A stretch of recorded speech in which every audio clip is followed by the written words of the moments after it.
तर नमस्कार मित्रांनो, स्वागत आहे पुन्हा एकदा तुमचं ठाकरे कम्प्युटर्सच्या यूट्यूब चॅनलवरती। मित्रांनो, हा व्हिडिओ त्यांच्यासाठी आहे जे नेहमी ऑनलाईन फॉर्म भरत असतात किंवा तुम्ही स्टुडंट असाल आणि एखाद्या वेळेस तुम्ही सुद्धा फॉर्म भरत असाल तर तुम्हाला सुद्धा हे अडचण नक्की येते।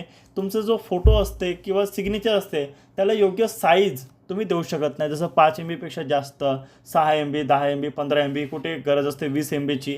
तर योग्य साईज कशा प्रकारे द्यायची आणि अगदी सोप्या पद्धतीत ते मी तुम्हाला आजच्या व्हिडिओमध्ये शिकवणार आहे। तर मित्रांनो, त्यासाठी तुम्हाला इंटरनेट कनेक्शन असणे गरजेचं असणार आहे। ओके, तर बघा आपल्याकडे आपण इंटरनेट कनेक्शन दिलेलं आहे, आपल्या मोबाईलचाच मी दिलेला आहे, कनेक्ट केलेला आहे। आपण क्रोम ओपन करायचं आहे। क्रोम ओपन केल्यानंतर इकडे तुम्हाला सिंपल टाईप करायचं आहे इमेज साईज रिड्यूसर। ठीक आहे, इमेज साईज रिड्यूसर असं तुम्हाला टाईप करायचं आहे, इमेज साईज रिड्यूसर असं तुम्हाला करायचं आहे। त्याच्यानंतर इकडे बघा तुम्हाला सेकंड वेबसाईट तुम्हाला ओपन करायचं आहे। मित्रांनो, असं नाही की सेकंड वेबसाईट नेहमी हेच आहे, तुम्हाला वेबसाईट लक्ष ठेवायचं आहे PI7 इमेज टूल। ओके, तर मी याच्यावरती सिंपल क्लिक करतोय। याच्यावरती क्लिक केल्यानंतर तुम्हाला अशा प्रकारे इंटरफेस दिसून येईल। तर सिलेक्ट इमेज या ऑप्शनवरती तुम्हाला क्लिक करायचं आहे। सिलेक्ट इमेज या ऑप्शनवरती क्लिक केल्यानंतर तुमचा जो कोणता फोटो असेल, जसं माझा डाउनलोडमध्ये फोटो मी ठेवलेला आहे, फोटो 11, ठीक आहे, या नावाचा मी फोटो बनवून ठेवलेला आहे। तर याच्यावरती मला डबल क्लिक करायचं आहे। डबल क्लिक केल्यानंतर इकडे तुम्हाला प्रॉपर आधी कोणत्या साईजमध्ये आहे तुम्हाला दिसून येईल।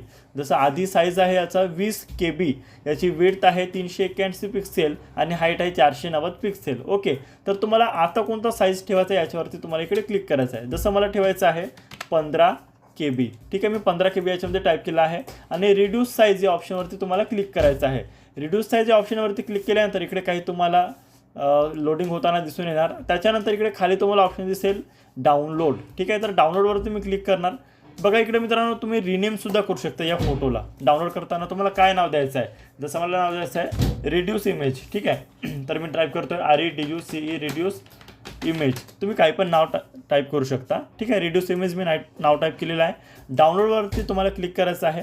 डाउनलोडवरती क्लिक केल्यानंतर एक ॲड येईल, त्याला सिंपल क्लोज करून घ्या। ठीक आहे, त्याच्यानंतर बघू शकता इकडे आपल्याकडे काय झालेलं आहे, डाउनलोड झालेलं आहे। तर बघू शकता रिड्यूस इमेज नावाची फाईल तुम्हाला दिसत असेल। मी फाईल शो इन फोल्डरवरती क्लिक करतोय। त्याच्यानंतर बघू शकता बघा आपल्याकडे ही फाईल जी आलेली आहे ती काय झालेली आहे, एक रिड्यूस झालेली इमेज आपल्याकडे आलेली आहे। तुम्हाला परफेक्ट मी दाखवतोय, राईट क्लिक करायचं आहे आपल्याला। त्याच्यानंतर प्रॉपर्टीज मी तुम्हाला दाखवून देतोय। तर बघू शकता 13.4 KB म्हणजे जवळपास 15 KBच्या आसपासमध्ये ही फाईल जनरेट झालेली आहे। तर अशा प्रकारे तुम्ही सिग्नेचर करू शकता, तुम्ही फोटो करू शकता किंवा एखादी कोणताही डॉक्युमेंट असेल तर त्यालासुद्धा तुम्ही अशा प्रकारे इमेज फॉर्मॅटमध्ये असेल, PNG फॉर्मॅटमध्ये असेल तर त्याला साईज रिड्यूस करू शकता। तर कसा वाटला हा व्हिडिओ कमेंट करून नक्की सांगा आणि अशाच हेल्पफुल व्हिडिओसाठी आपल्या ठाकरे कम्प्युटर्सचे यूट्यूब चॅनलला आता सबस्क्राईब करा। थँक्यू मित्रांनो।